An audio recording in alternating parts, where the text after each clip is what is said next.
बड़ी खबर, आजमगढ़ में निरहुआ को जीत मिली है। सीएम योगी आदित्यनाथ ने प्रेस कॉन्फ्रेंस में बड़ी बातें कही हैं। रामपुर में लोधी को जीत मिली है, दोनों को उन्होंने बधाई दी है। सबका साथ सबका विश्वास का हमारा जो संकल्प है उस पर जनता ने मुहर लगाई है। ये जीत बीजेपी के लिए 2024 के लिए बड़ा संदेश लेकर आई है। जातिवाद अब स्वीकार नहीं है, लोगों को माफिया उपद्रवी स्वीकार नहीं है। सीएम योगी ने यह भी कहा है। जनता को बधाई देते हुए कार्यकर्ताओं का भी धन्यवाद किया, उनको भी बधाई दी कि कार्यकर्ताओं ने दिन रात जो मेहनत की है ये उसी का परिणाम है। और साथ ही साथ डबल इंजन सरकार की जो जन कल्याण की नीतियां हैं उस पर लोगों ने मुहर लगाई है।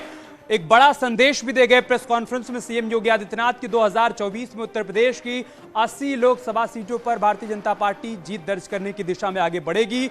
उसके लिए अभी से प्रयास शुरू कर दिया जाएगा।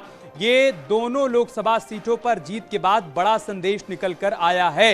ये जीत बीजेपी के लिए बड़ी जीत है। आगे सीएम योगी आदित्यनाथ ने कहा कि बीजेपी के विकास पर जनता ने मुहर लगाई है। सभी कार्यकर्ताओं का मैं अभिनंदन करता हूं, उनका धन्यवाद करता हूं। मंत्री और सांसदों की मेहनत का परिणाम है। जिस तरीके से पूरे चुनाव को मैनेज किया गया, प्रचार किया गया, आम जनमानस तक पहुंचा गया, उनके मन को टटोला गया, सरकार की योजनाओं की उपलब्धियों का जिक्र किया गया, उन तमाम बातों पर जनता ने भारतीय जनता पार्टी को अपना सपोर्ट दिया, अपना प्यार दिया और आज दोनों ही सीटों पर कमल खिला है। दोनों ही प्रत्याशियों को जीत की बधाई दी है मुख्यमंत्री योगी आदित्यनाथ ने। दोनों ही सीटों पर वो चुनाव प्रचार करने के लिए भी पहुंचे थे। भरोसा जताया था कि बीते कुछ सालों में जिस तरीके से भारतीय जनता पार्टी की डबल इंजन की सरकार ने कामकाज किया है उस पर जनता अपना भरोसा व्यक्त कर रही है, भारतीय जनता पार्टी को सपोर्ट कर रही है, लिहाजा परिणाम भी हमारे पक्ष में आएंगे। चुनाव प्रचार के दौरान भी सीएम योगी आदित्यनाथ की तरफ से बात कही गई थी।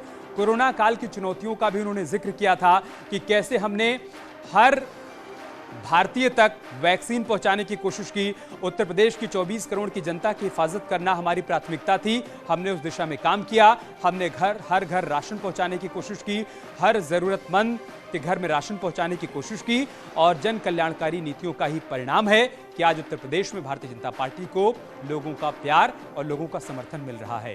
प्रेस कॉन्फ्रेंस में उन्होंने एक बार फिर से प्रधानमंत्री मोदी के विजन, उनके नेतृत्व का जिक्र किया और कहा कि डबल इंजन की सरकार 2014 के बाद केंद्र में भारतीय जनता पार्टी की सरकार बनी। 2017 में योगी आदित्यनाथ की अगुवाई में उत्तर प्रदेश में बीजेपी की सरकार बनी और उसके बाद उत्तर प्रदेश को उत्तम प्रदेश बनाने की दिशा में लगातार प्रयास किया गया, लगातार काम किया गया और उसी का परिणाम है कि 2019 लोकसभा चुनाव में जनता ने एक बार फिर से भारतीय जनता पार्टी को प्यार दिया।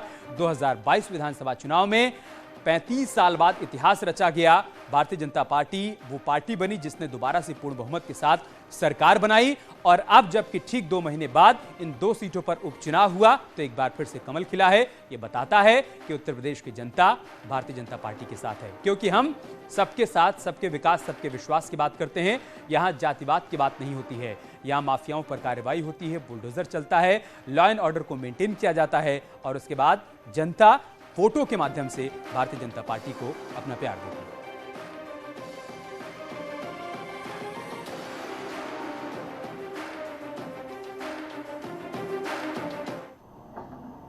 डबल इंजन की सरकार ने डबल जीत उत्तर प्रदेश के अंदर इस उपचुनाव में हासिल की है। आदरणीय प्रधानमंत्री जी का यशस्वी नेतृत्व, भारतीय जनता पार्टी के केंद्र और प्रदेश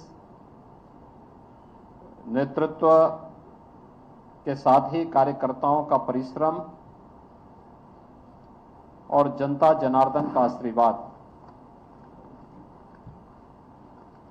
ये निरंतर डबल इंजन की सरकार को प्राप्त हुआ है कि दोनों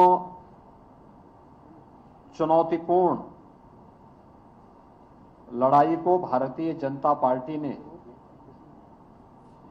जीत में बदल करके 2024 के लिए एक दूरगामी संदेश दे दिया है।